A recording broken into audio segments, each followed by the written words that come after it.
Fala, o pessoal tá chegando aí, Rogério, Elaine, Marli, Juliana, Cláudia, Pati.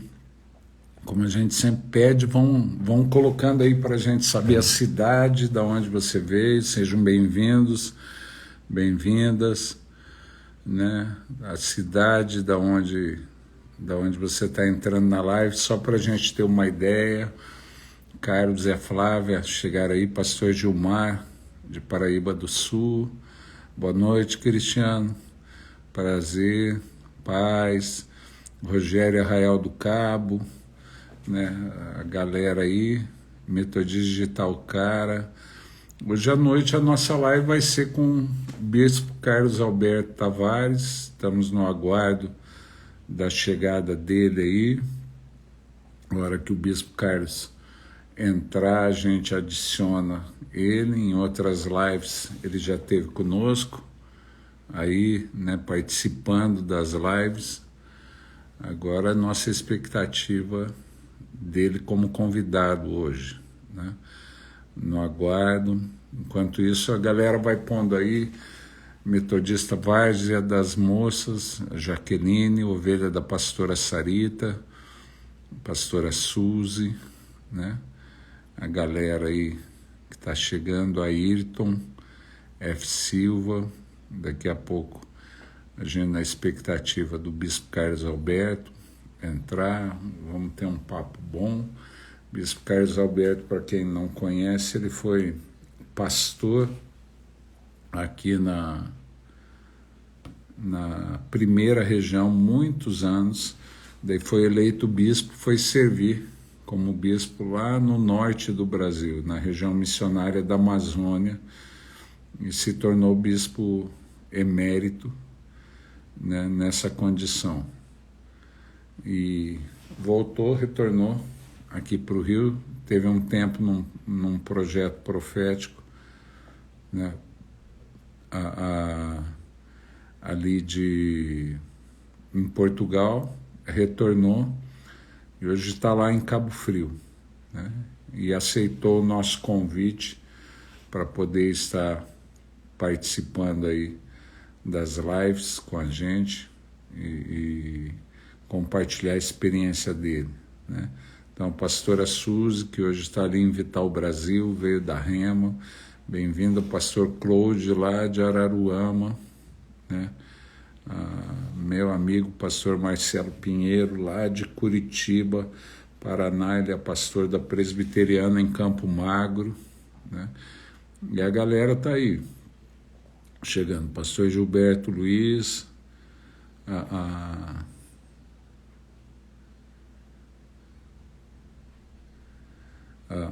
galera tá chegando. Eu vi um Carlos Alberto Tavares, não sei se foi o Bispo Carlos que chegou, ele mesmo. Já vou chamar, convidar ele para estar conosco. Veio o convite aí, Bispo, pessoal, o senhor aceitar para poder dividir a tela. Não sei se chegou o convite para o senhor, se não chegou, avisa, a gente já manda. Pastor Eduilson está aí com a gente, pastor Damião, também lá de Unamar, vi aí para a gente. Opa, o Bispo Carlos já aceitou, está entrando pastora Simara, lá de Pádua, né? Pastor Bruno Fernandes, Raquel, pessoal da Central de Pádua. O bispo entrou, mas não entrou. A tela está dividida, mas a gente não está vendo sua imagem, bispo.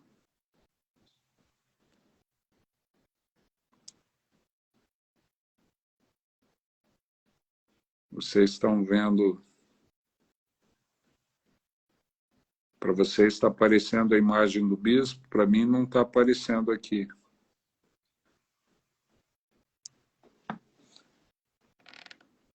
Deixa eu ver aqui. Fogo que eu não sei como que eu tiro o convidado aqui, amigo.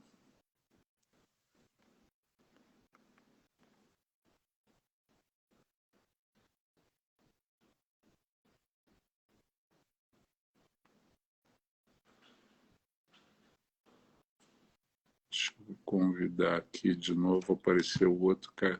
Agora apareceu aí, bispo. O senhor está me ouvindo, bispo?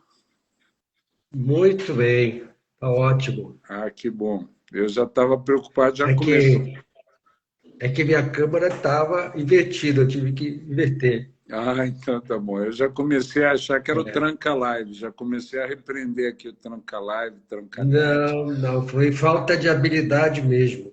É, não, aí a gente dá a mão, é parceria. É. Esses dias eu tinha minha neta e minha filha aqui para me ajudar, agora as duas estão viajando, eu tenho que me virar. Se dá errado, eu só sei orar, eu não sei fazer outra coisa. Eu também geralmente chamo minha neta, mas hoje não deu, eu estou sozinho mesmo, mas deu certo.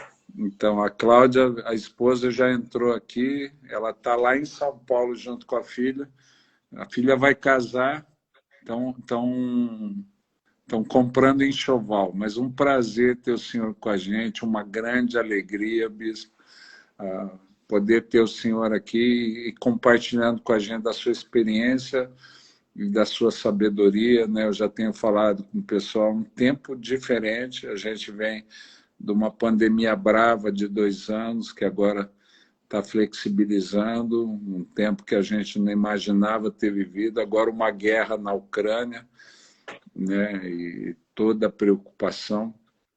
É um tempo diferente, né, bispo? Qual a percepção que o senhor tem dessa época e o que o senhor tem para dizer para a gente? Olha, eu primeiro agradeço você a lembrança, né, o convite, que duas coisas, né? Quando a gente idoso assim, começa a ficar esquecido, né? E quando é lembrado, é uma alegria muito grande. E isso se agravou mais na pandemia. Às vezes as pessoas nem nos convidam para nos preservar, né? Mas eu agradeço muito a lembrança. Olha, a minha percepção, eu já tenho até falado em algumas lives, né? É de que esse tempo é o tempo que precede o maior avivamento que já houve na face da Terra. Essa é o meu discernimento. Deus tem me dado muitas palavras sobre isso. Um pregador que esteve lá da Central de Teresópolis, com a pastora Carla, ele estava falando que nesse tempo, o que Deus costuma fazer em 10 anos, ele vai fazer em um ano. As coisas vão ser muito rápidas, vão acontecer muito rápido. Então, essa pandemia acabando, não é? Esse rumor de guerra também, esse avivamento vai explodir em toda a face da terra. E esse avivamento será avivamento da cidade, não é avivamento de uma denominação como a gente tem experimentado até hoje. Será o avivamento das cidades, o avivamento vai acontecer nas cidades. E aí, o que Deus vai fazer só quando a gente estiver lá. A única oração que eu faço é que eu possa ver pelo menos o início, né? Bispo, o senhor falando de avivamento, o senhor sabe que eu respeito. Antes, só reconhecendo, minha filha entrou aí, está assistindo o senhor, a nossa família ama o senhor, é uma alegria. Né? Agora, quando o senhor fala de avivamento, é alguém que eu respeito. Né? Que o senhor foi visto a vida toda no seu ministério como um avivalista, pelo menos desde que eu conheci o senhor. Eu lembro, eu estava na faculdade de teologia ainda, e o senhor e o bispo Davi Ponciano foram lá numa semana wesleyana falar justamente sobre avivamento, e vocês estiveram na casa de um amigo meu, um seminarista, oraram por ele, o senhor entregou a palavra profética. E eu fiquei impactado, primeiro, porque eu não imaginava, né? Isso na faculdade ali. Segundo, porque daí, a partir dali, eu comecei a acompanhar mais de perto sua vida, seu ministério, e eu vi que não era algo, uma exceção, algo excepcional, fazia parte da sua rotina ministerial, né? O senhor pode falar um pouco mais sobre isso, sobre avivamento? O senhor viveu um avivamento, ainda que de maneira limitada, nas igrejas onde o senhor pastoreou, não esse avivamento que o senhor está falando, às vezes, que toca uma cidade toda, transforma uma região. Mas o senhor experimentou isso, de fato, na sua vida ministerial, bispo? A minha experiência, ela foi em 1974. Então já tem aí quase uns 50 anos, né? Pelo menos uns 48 anos a experiência. Porque quando eu entrei para o Ministério Pastoral, eu fiz o seminário no Rio de Janeiro, não fiz em São Paulo, e os 3 primeiros anos foram anos muito difíceis para mim, porque eu, embora entrei novo, né? Entrei no Ministério Pastoral com 24 anos, mas eu deixei o meu trabalho. E eu trabalhando, naquela época eu trabalhava numa grande agência de automóvel do Rio de Janeiro, eu era vendedor, e eu com 23, 24 anos de família pobre já comprei a minha casa própria. E eu larguei tudo vendi a casa, né? E larguei tudo para assumir o ministério. Então, o ministério pastoral naquela época era muito difícil, porque havia alguns anos, poucos anos, que a igreja havia sofrido uma divisão aqui no Rio de Janeiro. E as igrejas eram muito pequenas. E os pastores novos geralmente iam para essas igrejas pequenas. Então, eu tive uma crise muito grande e 3 anos depois eu estava pensando em deixar o ministério pastoral. Não, eu vou deixar isso, vou voltar para o meu trabalho, vou pescar outra vez.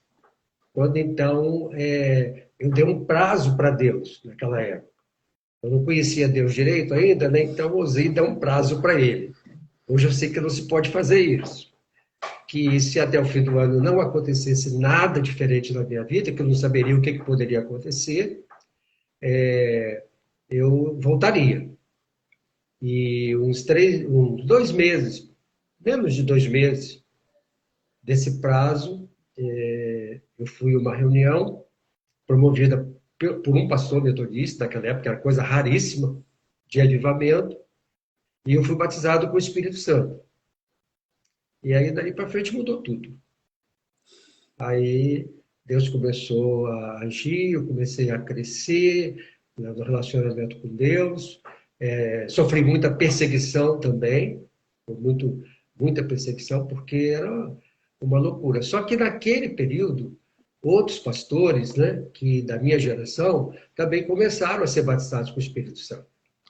Então a gente se uniu e começou o movimento de avivamento no Rio de Janeiro. E as igrejas, aonde a gente ia, as igrejas cresciam, havia milagres, maravilhas, pessoas eram renovadas, vida restaurada, e ia acontecendo, e foi assim. Aí foi o ministério a vida toda, depois começamos a ser convidados para ministrar em outros lugares, e aí Deus começava a operar também sinais, prodígios, maravilhas, e foi assim o ministério, mas nunca foi fácil dentro da nossa denominação. Nos primeiros anos, eu sofri muito, mas muito mesmo. E Deus teve muita misericórdia de mim, porque Ele tinha um plano, né? Porque agora eu já estava pensando em sair da igreja metodista, né? Eu não vou aguentar essa pressão, o pessoal dizia que eu era fanático, eu não vou aguentar. Quando eu estava já pensando nisso, eu recebi uma ligação do bispo. Eu falei assim, agora que eu vou sair mesmo. O bispo vai me apertar, agora é ele que vai pegar no meu pé. E ele ligou para mim, e eu estava com 5 anos de ministério, tinha acabado de ser ordenado presbítero, e ele ligou e disse assim, eu estou te ligando, isso era o mês de dezembro, final de dezembro, eu estou te ligando porque eu agora no concílio vou te nomear superintendente distrital. Aí eu sentei na cadeira, porque primeiro, naquela época, eu não nomeava pastores novos como superintendente distrital, só os pastores antigos. E eu disse para ele assim, o senhor não pode fazer isso, bispo. Ele falou assim, eu posso, eu sou bispo. E ele, então, eu falei assim, eu sei que o senhor é bispo, é que eu sou muito novo, né? Eu tenho pouca experiência. E ele me deu uma palavra de sabedoria muito forte, né? Ele me perguntou, você quer ganhar experiência agora ou lá no final do seu ministério? Eu disse, não, eu quero ganhar agora. Então você vai ser nomeado. Aí essa pressão aliviou. aliviou bastante, porque agora, daquele momento em diante, eu fui supervisor distrital, as igrejas continuaram crescendo, eu pude trabalhar os pastores do distrito, do avivamento. A gente já falava em discipulado naquela época, não com a visão que a gente tem hoje, mas a gente já falava em discipulado, já trabalhava em discipulado, e foi assim que nossa caminhada, então, foi em frente nesses anos todos, né? Então, o senhor já afirmou, só para ficar bem marcado, seu ministério antes do batismo com o Espírito Santo foi um, depois do batismo com o Espírito Santo foi outro, totalmente diferente, bispo. É isso? Não entendi a pergunta. Não, Não entendi. seu ministério antes de ser batizado com o Espírito era uma coisa, depois do batismo com o Espírito foi totalmente diferente. Foi o divisor de água completo. Amém. Um grande divisor de águas.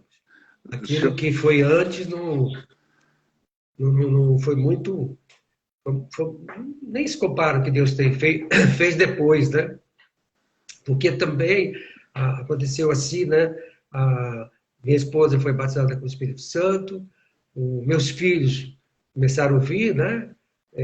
Veio a filha, com 7 anos ela foi batizada com o Espírito Santo, depois veio a outra filha, acho que com 8 ela foi batizada com o Espírito Santo, depois veio Raspinha do Tacho, o filho, com 10 anos ele foi batizado com o Espírito Santo, então, uma família toda batizada. Isso nos ajudou muito, né? Foi muito importante. Legal, bispo. E o senhor diria assim, o senhor não vê um ministério de sucesso sem o batismo com o Espírito Santo, sem a presença do Espírito Santo na vida da pessoa? Não, eu não vejo. E eu vou além disso, né? Eu vou muito além dessa questão. Eu sei que é o divisor de águas, mas a questão toda é que uma grande parte dos líderes, ou muitos líderes, eu não sei como dizer, para não incluir nem excluir ninguém, mas a questão é que falta, eu percebo que falta, né, os pastores, liderança, o povo da igreja, o conhecimento de Deus. Até queria te pedir um tempinho para eu falar sobre isso, e depois a gente segue, até para responder a sua pergunta. Pode falar, bispo. O senhor tem liberdade de falar o que o senhor quiser. O processo do conhecimento de Deus. A palavra conhecer da Bíblia é um sinônimo de intimidade. Né? A intimidade com Deus. Eu, quando leio lá que os discípulos, Jesus está ensinando os discípulos a orar, e eram 12 homens judeus que tinham um conceito de Deus que era o Senhor dos exércitos, e na oração Jesus começa dizendo, Pai nosso que está nos céus. Jesus começa a revelar aos seus discípulos que Deus é o nosso Pai, o Deus Pai. Isso, acho que na cabeça deles não entrou naquele momento. Acredito que não entrou. Mas conhecer Deus, ter intimidade com Deus como Pai. Não é? Depois, mais para frente um pouquinho, né? Numa conversa lá dos discípulos, de Jesus com os discípulos, falando sobre o Pai, e Filipe, então, pediu para mostrar o Pai. Então, né, vocês conhecem esse texto. Então, mostra-nos o Pai e isso nos basta. E Jesus deu a seguinte resposta: Poxa, Filipe, vocês estão tanto tempo comigo e ainda não me conhecem, quem me vê, vê o Pai. Traz uma segunda revelação importantíssima na nossa fé, no nosso crescimento. Né? E um terceiro momento, ele falando também com os discípulos, já no final do ministério, ele diz assim, olha, eu vou, mas eu não vou deixar vocês órfãos, sem pai. Né? Eu vou enviar o Espírito Santo. E a gente sabe que a Bíblia fala que nós somos o templo do Espírito Santo. Não é verdade? E Jesus disse num outro momento aos discípulos também, ele disse assim, olha, lá em João 7,38, né? Quem crê em mim, como diz as Escrituras, do seu interior fluirão rios de água viva. Diz lá. E ele dizia isso em relação, mencionando, o Espírito Santo que eles deveriam receber, queriam receber. Então, o cristão, né, que pode dizer que é o cristão completo, que é o obreiro, a obreira, o pastor, seja quem for, pastora, tem que ser cheio do Espírito Santo. Tem que ser esse rio de águas vivas. E aonde passa esse rio, né, as pessoas são abençoadas. Então, onde a gente passa ministrando, a gente passa servindo, as pessoas são abençoadas, as pessoas são renovadas. Então, eu não sei como eu viveria a vida cristã sem a experiência do Espírito Santo e as experiências que vieram depois. Porque a experiência do batismo do Espírito Santo não é a única, não é? É a primeira. Eu tive uma segunda experiência com o Espírito Santo que também mexeu comigo, me sacudiu. Eu estava lá na Coreia, num congresso interdenominacional, na montanha lá de oração, nesse congresso, e a gente, todo dia de manhã, era a disciplina lá do encontro, a gente subia até o cume do monte para orar, mas era uma atividade individual. Nós subimos para orar. Todos os participantes subiam para orar. E teve um determinado dia que eu acordei mais tarde um pouquinho da hora, que era para subir. E quando eu subi, já estava todo mundo descendo. Eu morri de vergonha. Né? Eu disse, mas eu vou subir. Então, todo mundo desceu e eu fui para lá. Né? Faz mal que eu perca o café da manhã, subi em jejum, né? Então não faz mal que eu perca o café da manhã, mas eu vou subir lá. E quando eu estava voltando, sabe isso, mano? O dia estava amanhecendo e o sol estava nascendo. E quem já viu o nascer do sol lá no Oriente, né? O Japão é até chamado a Terra do Sol Nascente, é algo extraordinário, é uma beleza indescritível. E eu fiquei tão maravilhado com aquela beleza que eu sentei numa pedra gelada. Era outono, mas estava a 2 graus a temperatura. Eu sentei naquela pedra gelada e fiquei ali, contemplando, né, aquela beleza. E eu disse assim, gente, falando para mim mesmo, né? Que coisa maravilhosa, que coisa extraordinária. E falando sobre aquilo que eu estava vendo. E aí eu ouvi uma voz atrás de mim, né? E disse assim, pensa um pouquinho, naquele que criou essa maravilha. Aí eu olhei para trás para ver quem estava falando comigo, porque eu estava em pensamento, não estava falando alto. E não havia ninguém atrás de mim. Então ali eu tive um impacto muito grande da graça de Deus. Eu chamo o meu batismo da graça de Deus. Então são experiências que vão levando ao nosso crescimento. Depois teve um terceiro momento, que aí eu estava em Belo Horizonte, mais no interior, lá num bairro, não me lembro o nome. Também estava participando de um congresso internacional também ali.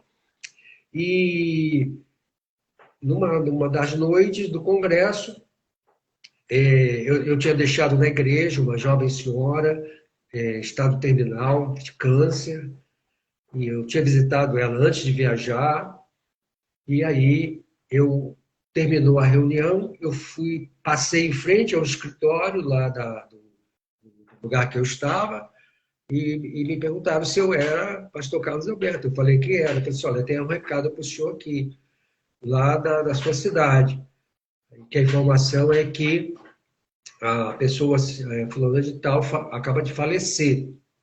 E o sinal lá de celular era muito ruim, muito ruim. Já era 11 horas da noite, quase meia-noite, e eu não estava de carro lá. Eu precisava voltar, eu precisava estar com aquela família. Como pastor, né? Eu fiquei muito desesperado, que eu precisava voltar. E eu não estava conseguindo falar com ninguém, né, pelo celular. E aí eu perguntei, como é que eu posso falar pelo celular com alguém? Porque não adianta telefonar para telefone fixo, para as pessoas que eu estou procurando. Aí ele falou assim, olha, tem aqui atrás do morro, e lá no alto desse morro, tem uma árvore. Se o senhor for lá, o senhor vai conseguir um sinal para falar. Talvez o senhor consiga. Vai lá para o senhor tentar. E eu fui lá naquele monte, né? E não consegui o sinal. Eu não consegui o sinal. E eu fiquei muito desesperado. E aí Deus me falou claramente. Ele falou assim, Carlos, você tem um problema muito sério. Que eu tinha problema, eu sabia. Deus falando comigo que o meu problema era muito sério. Eu disse, Senhor, que problema tão sério que eu tenho? O seu problema é que você ama mais a minha obra do que a minha. Aí acabou. Aí eu caí ali naquele pasto, chorei, né? Disse, Deus é verdade, e meu coração tranquilizou. No outro dia eu consegui falar com as pessoas cedo, dizendo que eu não tinha condição de estar com a família, pedi aos pastores lá para que fizesse o trabalho pastoral. Então foram esses momentos assim muito marcantes, né? Então de lá para cá eu tive muito cuidado para não colocar a obra de Deus no lugar de Deus, na frente de Deus. Isso tudo me ajudou muito no meu crescimento espiritual. Amém. Olha a chave aí, gente. Olha a chave. Eu tenho brincado, bispo, que toda vez que eu acho que alguma coisa é importante, eu chamo de chave. E eu alerto o pessoal. Eu tenho visto nas lives. Eu alerto. É uma chave mesmo. Eu alerto o pessoal para anotar, porque muitas vezes a gente confunde aquela experiência que Jesus cita de Mateus 7, gente que vai chegar para ele falando, a gente fez isso, fez aquilo outro, e ele fala, eu nunca vos conheci. Né? Não dá para fazer a inversão. A obra de Deus é importante, mas não mais do que o Senhor da obra. Né? É bem isso. O bispo, e hoje, às vezes, a gente vê muita empolgação. Eu não sei se o senhor tem essa percepção, mas, às vezes, pouco fruto de um avivamento verdadeiro. Né? A gente tem muitos recursos, muitas... Eu percebo em vários lugares um culto bem organizado, muito diferente de quando a gente estava lá atrás, né? E hoje a gente vê uma sede por um avivamento de verdade crescendo, a galera voltando a buscar com intensidade. O senhor percebe isso mesmo? Olha, o que eu percebo é que ainda nós não temos esse avivamento. Esse avivamento que há de vir, a gente não tem ele. Né? Ele vai ser gerado. Né? Ele já foi gerado no coração de Deus, mas precisa ser gerado no coração do povo, da liderança. E eu creio que, por exemplo, né, essas lives que você está fazendo, os 21 dias de jejum e oração, mesmo sendo online, é um ato, é um movimento importante. E eu acredito que muitos líderes também estão fazendo. Eu assisti algumas lives, infelizmente não consegui assistir todas, mas eu percebi isso, que há esses movimentos. Né? Agora, eu creio que a gente precisa entender melhor, né? E acho que a live também está nos ajudando, as lives também estão nos ajudando, entender a questão do jejum e da oração. Né? Porque acho que o povo de Deus ainda não tem um entendimento, ou a motivação não está correta, ou não tem motivação nenhuma para fazer, né?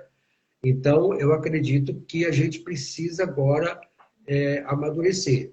Na questão do jejum, o jejum sempre me ajudou como disciplina, né? A minha primeira experiência de jejum foi no seminário. O professor convidou a gente para jejuar. Eu senti uma dor de cabeça tão grande que eu disse que nunca mais ia jejuar na minha vida. Então, não é esse jejum, né? Não é esse jejum. O jejum tem que ser primeiro de um coração puro, de um coração reto, né? Para ser aceito por Deus. Deus não aceita nada com mistura. Então, Deus também não aceita fazer troca. Deus não aceita chantagem. Então, a motivação do jejum. Eu nunca fui de jejuar 30 dias, 40 dias. Nós já fizemos alguns jejuns, assim, grande com a igreja, mas de certos horários, né, de algumas horas no dia, com propósito, de consagração, de busca e tudo mais. Mas não um jejum desse. Eu também reconheço que na igreja há pessoas com o ministério de intercessão que fazem isso e precisam fazer como sustento, né, base o seu ministério e fazem muitos dias, fazem vários dias, fazem só de água, mas a minha experiência com o jejum foi mais com a igreja e também minha pessoal, mas muito oculta, né? Aquele jejum que Jesus disse, que a palavra de Deus disse que a gente lava o rosto e ninguém sabe que você está jejuando. A minha esposa sabia porque ela via que eu não estava tomando as refeições, né? Mas creio que nem meus filhos, quando eu estava em casa, não percebiam esse jejum, né? Porque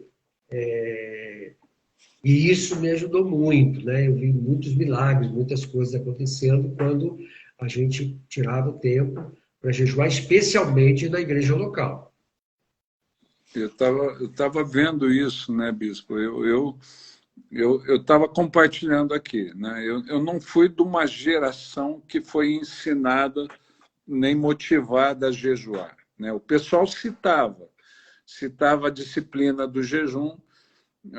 Meus pais, eu brinco, eu tenho certeza que minha mãe jejuava, mas como filho era mais ou menos como o senhor testemunhou. A gente não percebia esse tipo de coisa.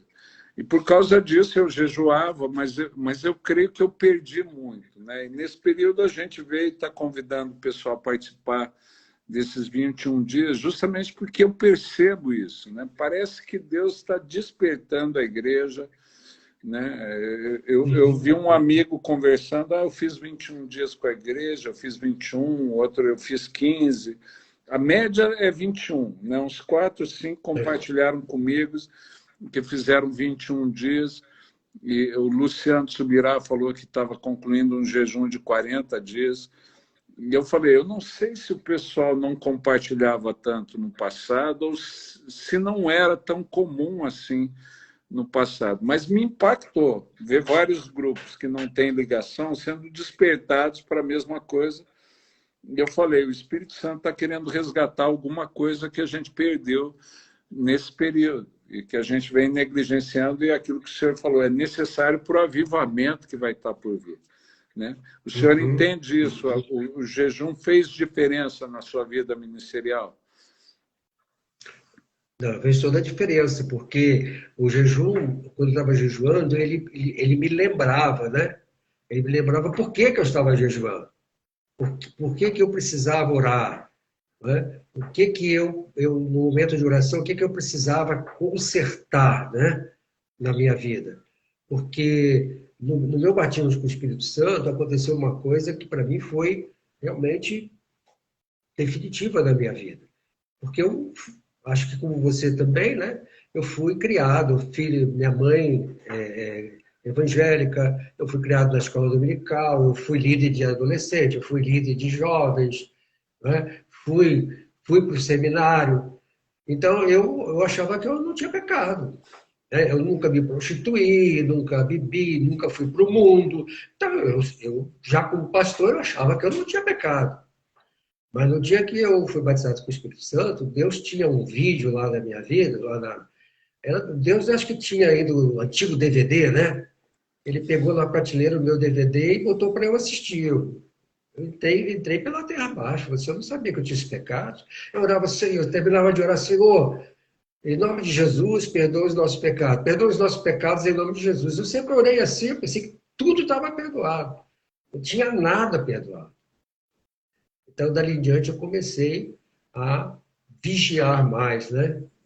Para não cair nas tentações, não infringir a palavra de Deus, para ensinar a palavra às pessoas. Então, o meu ministério foi marcado muito pelo ensino da palavra e o desafio para viver a palavra. E isso também eu sempre procurei viver. Amém, bispo. Infelizmente, eu fui criado na igreja como o senhor, mas infelizmente eu não posso falar como o senhor. Eu sabia que eu tinha pecado, eu tinha aprontado muito, e até era feliz com meus... Mas isso não quer dizer que depois eu não pequei outra vez, não. Mas quando eu pecava, o Espírito Santo vinha, puxava a minha orelha e eu confessava na hora. Não deixava acumular. Amém, amém, bispo. Graças a Deus. E o jejum fez diferença. Primeiro, para perceber a miséria pessoal, né? depois para liberar. Muita gente tem vindo compartilhado, né? O Danilo falou isso, que para ele o jejum é o reconhecimento da necessidade de Deus, né? Quando eu me humilho, eu falo, meu Deus, eu preciso do Senhor, eu estou disposto a abrir mão de algo que é natural, porque eu preciso, uma busca, uma entrega. O senhor entende isso também? Eu entendo. Agora, eu não sei se por causa do meu tempo, né, de caminhada, de experiência, e isso não quer dizer que eu sou mais espiritual de qualquer outra pessoa, nada disso, né? Eu dependo só da graça de Deus, da misericórdia, um ser humano como qualquer outro, mas as experiências foram me ensinando, né? Eu sei que sem o Espírito Santo, sem Jesus, sem Deus, eu sou zero, zero, não sou nada. Né? Então, uma dependência total. E na minha experiência, eu fui crescendo na minha comunhão com o Pai, com o Filho e com o Espírito Santo. Né? Então, a presença do Espírito Santo, uma preocupação muito grande. E aí é uma experiência muito pessoal, né? Não quer dizer que todo mundo tem essa experiência, mas pode ser que muitas pessoas tenham, que Deus me fala de uma maneira muito, às vezes com uma palavra ou duas palavras. Eu estou precisando de uma resposta e Deus me dá uma palavra, duas palavras. Vou dar um exemplo, né? Você sabe, eu estava no início da pandemia, eu estava em Portugal, né, começando um trabalho missionário, quando veio a pandemia, e eu e aí a minha esposa ficamos presos, porque as fronteiras se fecharam, e nós ficamos presos lá 2 meses sem voltar, nós dois, em casa, não é? Só podíamos ir à farmácia e ao mercado. Ficamos 2 meses, e aí eu orando, né? Senhor, e agora? Né? Como é que eu faço e tal? Abra os aeroportos, abra o aeroporto pelo menos para eu voltar. O que eu faço? Né? Eu volto, eu não volto, eu fico, perguntando para Deus. E numa madrugada, porque uma outra experiência também, né, mano, minha, é que muito cedo, lá no início do ministério, minha experiência com o Espírito Santo, eu comecei a orar de madrugada. Então, o meu tempo com Deus é de madrugada, não é de manhã, não é à tarde, é de madrugada. É o melhor momento, especialmente 3 horas. Hoje, meu relógio biológico, a não ser que eu vá dormir muito tarde, me desperta 3, 3h10, 3h15, às vezes 3h33. Eu olho sempre no relógio a hora. Então, e o 3 é muito bom esse número, né? E então eu estava orando, e quando eu levantei nessa hora que eu ia orar, Deus falou assim: volta para o seu povo. Só essa palavra. Ele faz muito isso comigo. 2, 3 palavras do máximo. Aí volta para o seu povo. Eu assim, mas eu não tenho mais povo, eu não estou no ministério pastoral, não tenho mais igreja, que eu sou pastor, estou aposentado, eu não tenho povo. E tive aquele tempo, não tive resposta nenhuma, e fui dormir mais um pouquinho, porque geralmente eu dormo depois um pouco, e muitas vezes Deus me dá algum sonho profético. Mas nessa noite não me deu nenhum sonho. E eu não sei na sua casa, mas aqui na minha, o café da manhã é por minha conta, não é? É minha tarefa. E aí eu levantei para ir para a cozinha para fazer um café, e aí o Senhor me falou: o seu povo é a sua família. Falou assim claramente para mim. Eu disse, gente, o Senhor está me chamando para pastorear a minha família. Porque a gente, como pastor, fica muito longe, né? Muito longe da família. E nós estávamos longe dos nossos filhos, dos nossos netos. Eu sou bisavô. E a minha filha mais velha estava passando um momento difícil com o filho dela, bastante difícil, e eu estava longe, e eu voltei. Né? E aqui nós temos 2 casas, e ela mora numa casa, eu moro na outra, e aí a família conseguia aproximar mais dos filhos, dos netos.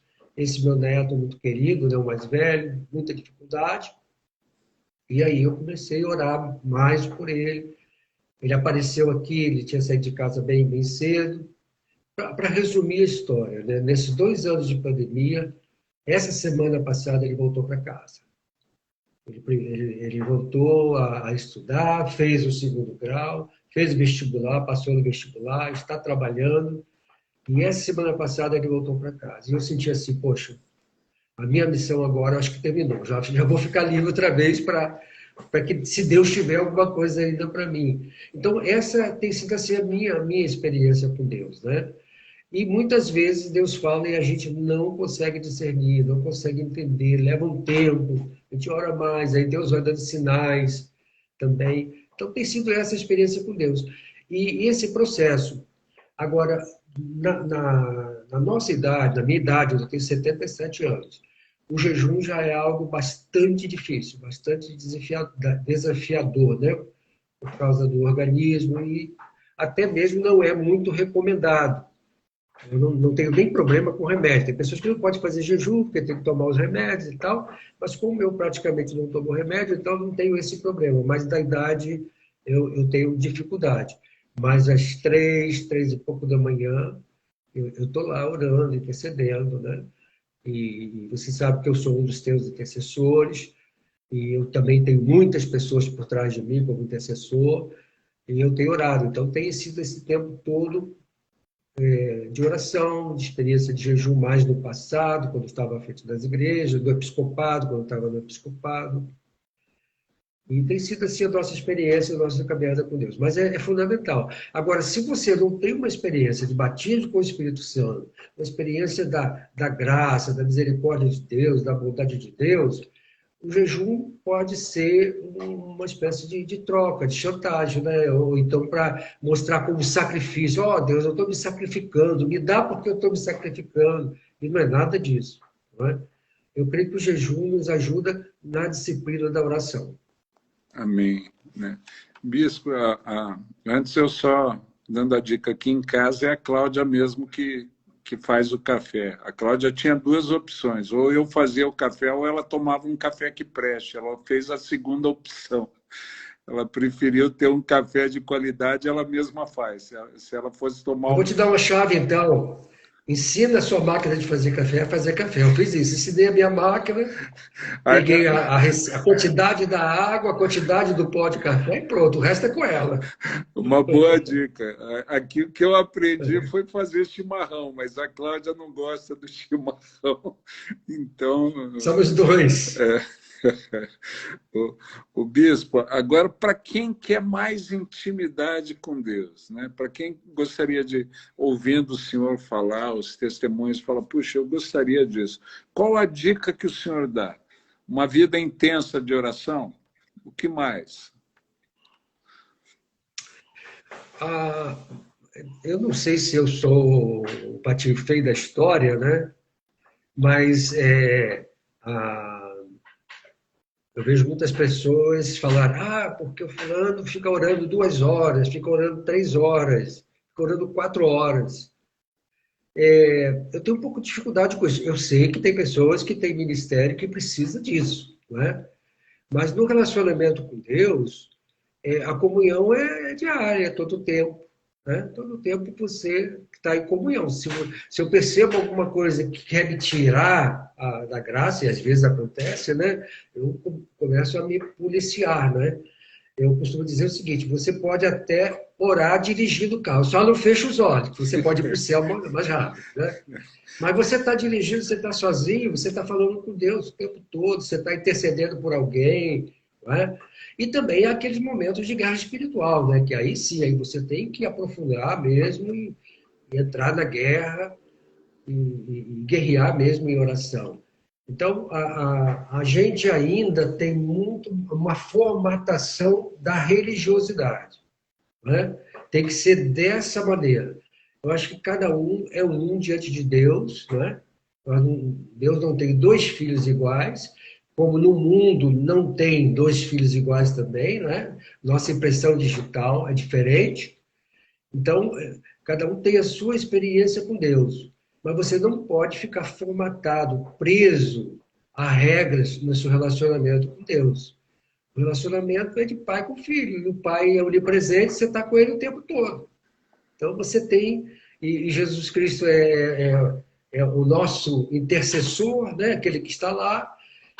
Então, eu sempre penso assim, quando eu estou orando, né, Jesus fica lá falando com o Pai, ó, Pai, olha, ele está pedindo, dá para fazer? Vê se dá para fazer, né?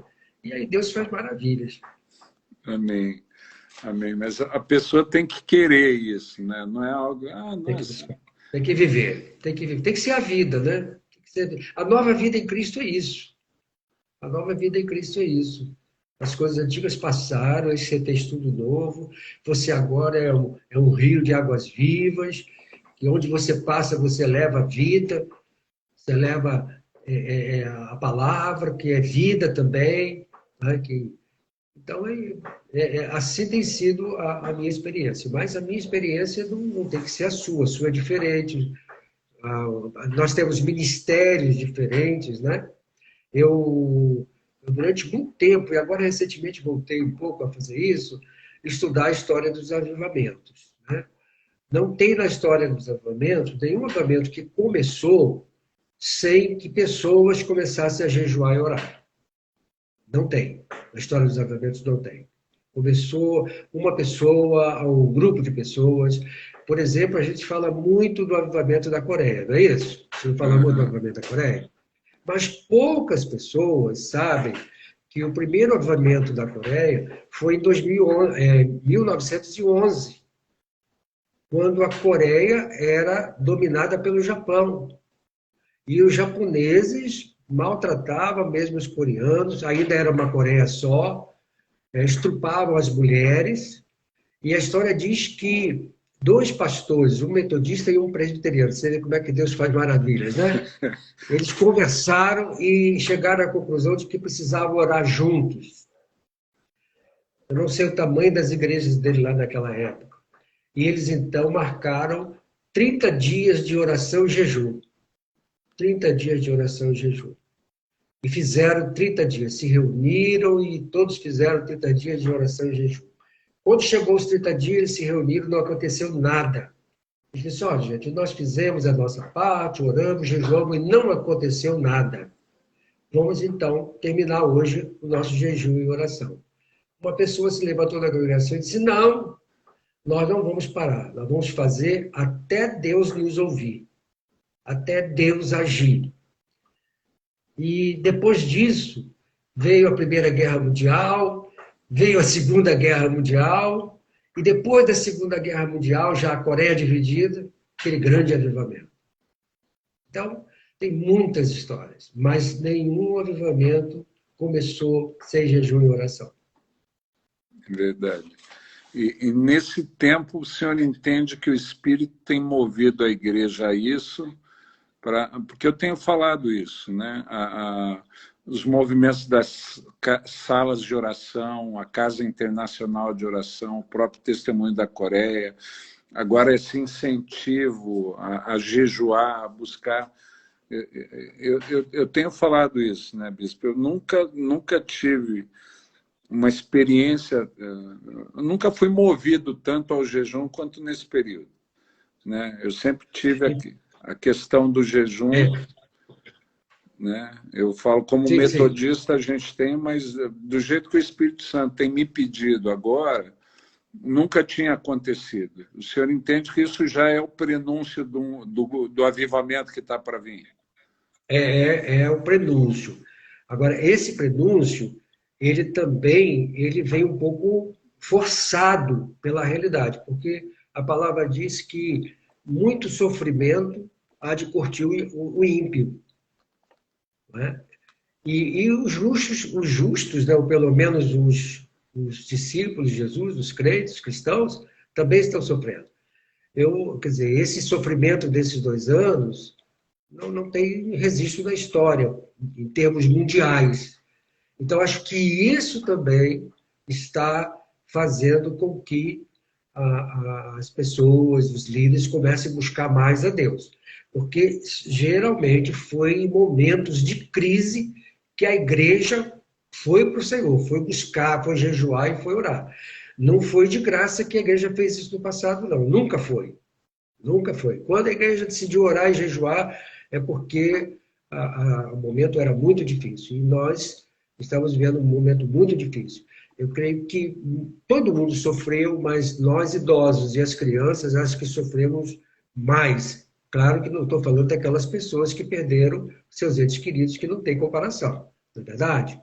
Então a gente não perdeu, por exemplo, eu não perdi, mas os 2 anos confinado praticamente em casa, foi um sofrimento muito grande. E eu vi também nos meus netos, que são crianças, a minha bisneta, também é esse sofrimento. E eu creio que isso foi geral. Então, e essa questão de que essa pandemia não nos deixou planejar mais as coisas. Ninguém pode planejar, você planeja e não adianta. Então, isso está nos levando. E claro que eu não quero ser o profeta da desgraça, mas eu acho que esse sofrimento vai aumentar. Porque se não apertar a igreja não vai. Não vai para o jejum, não vai para a oração, não vai para o joelho. Né? A igreja gosta muito de festa, né, Bispo? É verdade. Gosta muito de festa. Né? Jejum, oração, não. Agora, festa, faz um jejum, oração, vê quantas pessoas participam. Agora, faz uma festa com comida de graça. É verdade, bispo. E quando a igreja está muito tranquila, ela se acomoda e vai se afastando gradativamente, né? É verdade. E vamos estar preparados, né?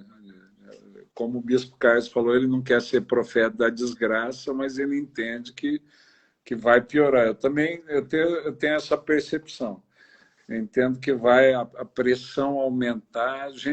Quem estiver diante de Deus não sente tanto, mas a realidade ao nosso redor vai ficar cada vez mais difícil, né? Eu recebi uma palavra um tempo atrás, baseada naquela palavra de Malaquias, que Deus iria mostrar quem é dele e quem parecia ser dele, né? Quem realmente era dele e quem parecia ser dele.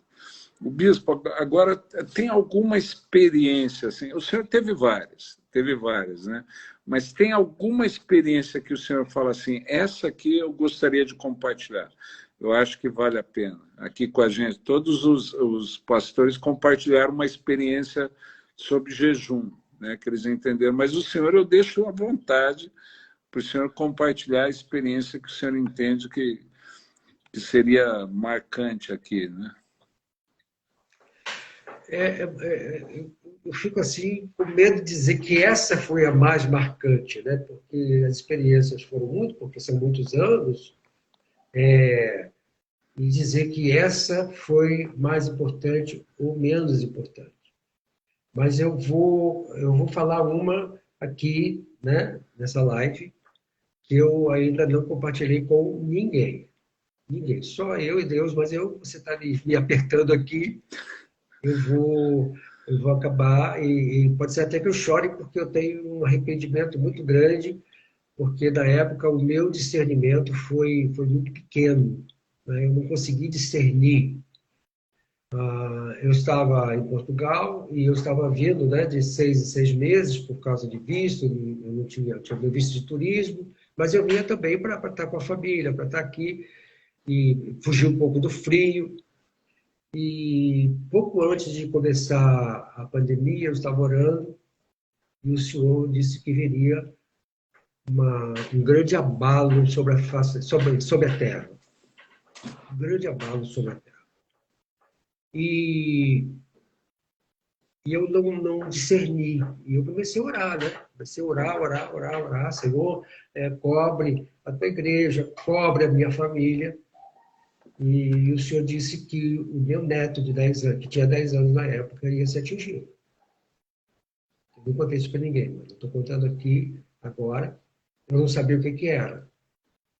E depois eu viajei para Portugal, e chegando em Portugal, tinha a sensação de que ia haver um terremoto em Portugal, que não era nada aqui, mas Deus me disse que eu tinha que cobrir a minha família, especialmente o meu neto.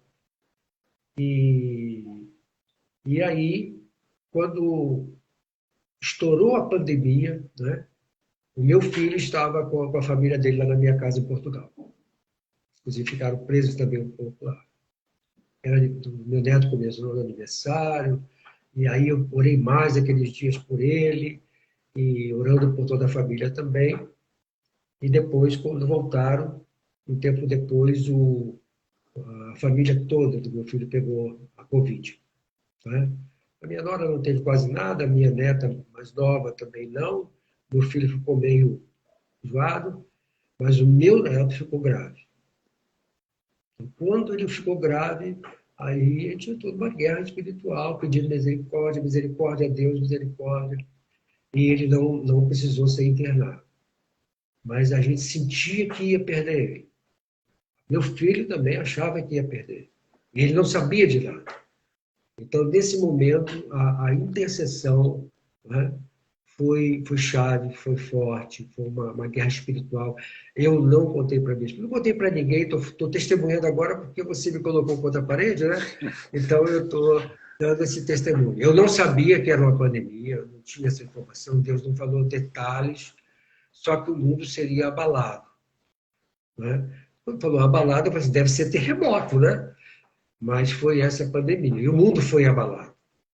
Literalmente, o mundo foi abalado por essa pandemia. Eu não podia ter ideia do que seria. E, e nós tivemos muita guerra de oração. Uma família de amigos nossos, que já, com os filhos adultos, casados, é um casal com dois filhos e uma filha. Morreu de Covid o pai, o filho e a filha. Só ficou a mãe com um filho. Então, nós Eita. sofremos muito, que eram amigos muito chegados a gente. Então, o sofrimento está sendo, né? Mas foi muito grande. Agora está menos, mas muito grande. Ia chegando as notícias, né? Que fulano morreu, que tem pessoa que está no CTI, a gente orando. Foi um tempo mesmo de muita intercessão por muitas pessoas. E colegas nossos de ministério também morreram, né? Pessoas muito chegadas a gente. Então, foi um tempo muito difícil. E creio que esse tempo, ele precede esse sofrimento. Aí, o resultado desse sofrimento está levando a igreja a voltar outra vez para o jejum e oração. Agora, é muito, eu sempre falo isso, né, Bispo? Porque para mim, você entender a história enquanto ela está sendo escrita é muito difícil. É muito difícil. É Mesmo, muito difícil. e eu creio que o senhor deve ter tido. O senhor é um profeta também, né? Como eu, nem sempre. Eu já tenho falado isso, né? O ministério profético, o profetismo não é uma ciência exata, né? Tem vezes que Deus dá a Uhum. mensagem completa, tem vezes que ele dá peças do quebra-cabeça, das chaves, e a gente fica sem entender, né?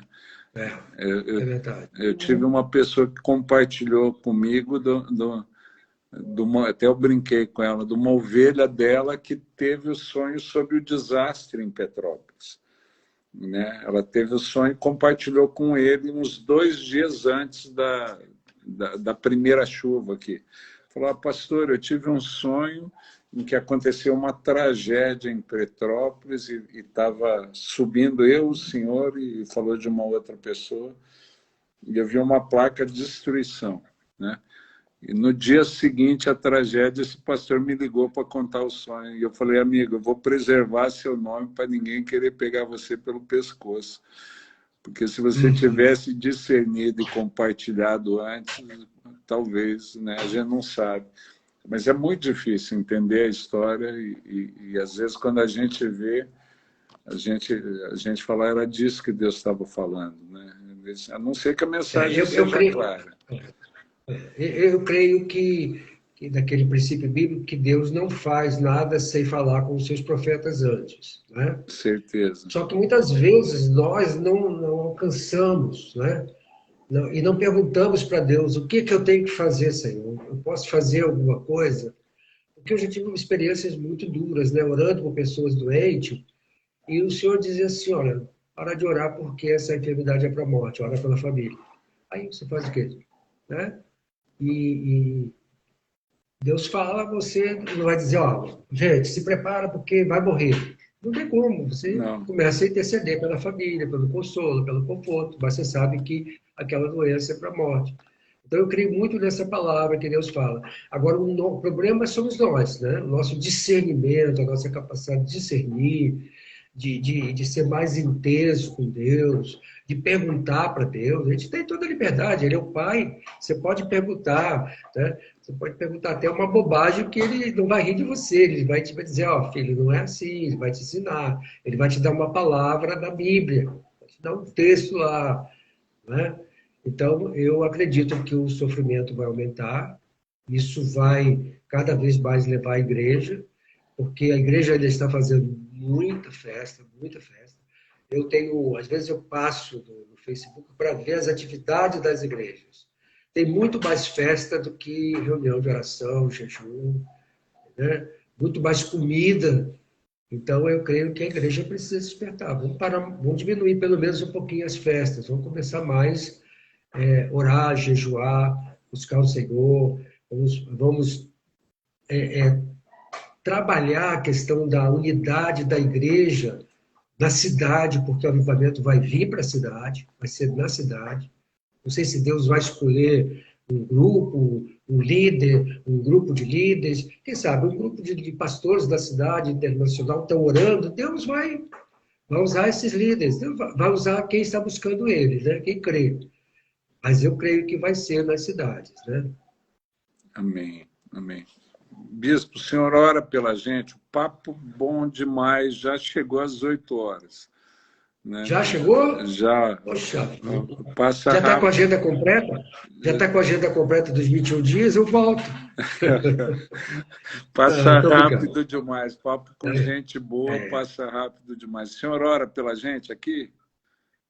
Vamos orar pelas pessoas que estão conosco, e também vamos orar pelas cidades, né, do nosso país. Amém. Porque há muitas profecias que o avivamento começa no Brasil e se espalha pela América do Sul, América Central, América do Norte, Estados Unidos e outras nações, né?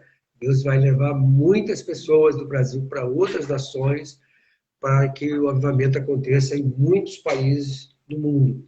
Porque esse avivamento será um avivamento mundial. Ele vai entrar na China, ele vai entrar nos países muçulmanos, ele não vai ter barreira, né? É possível até que em muitos lugares já estão acontecendo e a gente não tem notícias, né? Não tem informação. Mas ele está assim na flor, né? Para nascer. Amém. Senhor, muito obrigado, Senhor, por esse tempo com o Bispo Mano. Obrigado pela vida dele.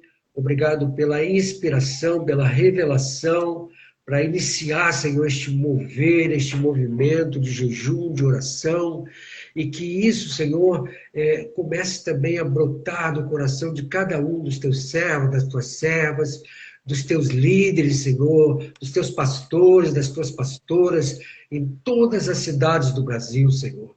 Oh, aleluia, aleluia, Senhor. Eu creio, como o Senhor tem dito, Senhor, que este avivamento vai explodir, Senhor, em cada cidade. E que os sinais, Senhor, do teu poder, os sinais da tua graça, os sinais da tua misericórdia, Senhor, vai ser derramado na cidade, Senhor. Tenha misericórdia daqueles que estão sofrendo dores, perdas, consola, conforta, mas, Senhor, oramos como teu profeta lá no Antigo Testamento. Aviva, Senhor, a tua obra nesses dias. É a nossa oração em nome de Jesus. Amém. Amém. Amém, Amém. Bispo. Obrigado por esse tempo precioso aqui, esse tempo de qualidade. Deus continue abençoando o senhor. E tendo oportunidade, eu sinalizo para o senhor voltar aqui e continuar compartilhando com a gente. É sempre bom. Não, melhor chamar outras pessoas para a gente receber de outras pessoas. No outro 21 eu entro outra vez. Amém. E quanto mais pessoas compartilhar, mais edifica a gente, né? Muito obrigado, um domingo muito abençoado para todos. Amém, obrigado, Bispo. E só sinalizando, semana que vem, amanhã nós não vamos ter nossa live, né? Amanhã, domingo, é na igreja. E na segunda nós voltamos às 19 horas com o pastor Marcos Galdino. Pastor Marcos Galdino é pastor da Igreja Assembleia de Deus em Santo Amaro, São Paulo, né? É um dos líderes da Assembleia da nova geração, então ele vai estar conosco na segunda-feira. Na terça-feira vai ser o pastor Jeremias Pereira, da 8ª Igreja Presbiteriana lá de BH. O Jeremias já brincou, ele falou, mano, eu sou presbiteriano, esse negócio de jejum não é muito a nossa praia, não, mas eu vou aí para estar com você. E a gente sabe que o pastor Jeremias é um pastor de pastores também, é um plano de Deus. E os demais da semana que vem participar conosco, que você vai descobrir. Né? Tem muita gente boa aí. Não é o caso do pastor Jeremias, mas quando a coisa apertar mesmo, todo mundo vai ser do jejum. É verdade. No dia 6, já falando, no dia 6, quem vai estar com a gente, bispo, é o bispo Paulo Lockman. No dia 6, o bispo Paulo Lockman também vai estar aqui compartilhando a experiência dele. Então, você tem que fazer 2 horas para eles de live. 1 hora não vai dar, não. O homem tem muita coisa para compartilhar. Então, nós estamos nessa caminhada juntos, há quase 50 anos, então eu conheço. Sabe que tem, né? Então, semana que vem a gente vai ter muita coisa. Segunda-feira, o pastor Marcos Galdino, da Assembleia de Deus de Santo Amaro. Na terça, o pastor Jeremias Pereira. Na quarta, o bispo Paulo Lockman. Na quinta, o pastor Cláudio Duarte vai estar com a gente. Na sexta-feira vai ser o pastor Paulo Mazzoni. E no sábado, meu filho Pedro. Eu vou ter... Opa! O Pedro está começando, mas já tem muita coisa para compartilhar. Né? E eu, como pai, eu só fico feliz. Essa semana eu estava com um discípulo, uma pessoa que estou discipulando aqui em casa, ficou aqui 2 dias comigo, e eu perdi 2. Mas agora para frente eu não vou perder mais, não. Amém, bispo. Estou dentro. Bispo, mais uma vez, recebendo. Obrigado por esse tempo. Que Deus abençoe grandemente para todos aqueles aqui que ficaram com a gente. Deus abençoe. E segunda-feira, 19 horas, a gente volta com a live. Bom domingo para todos aí. Amém.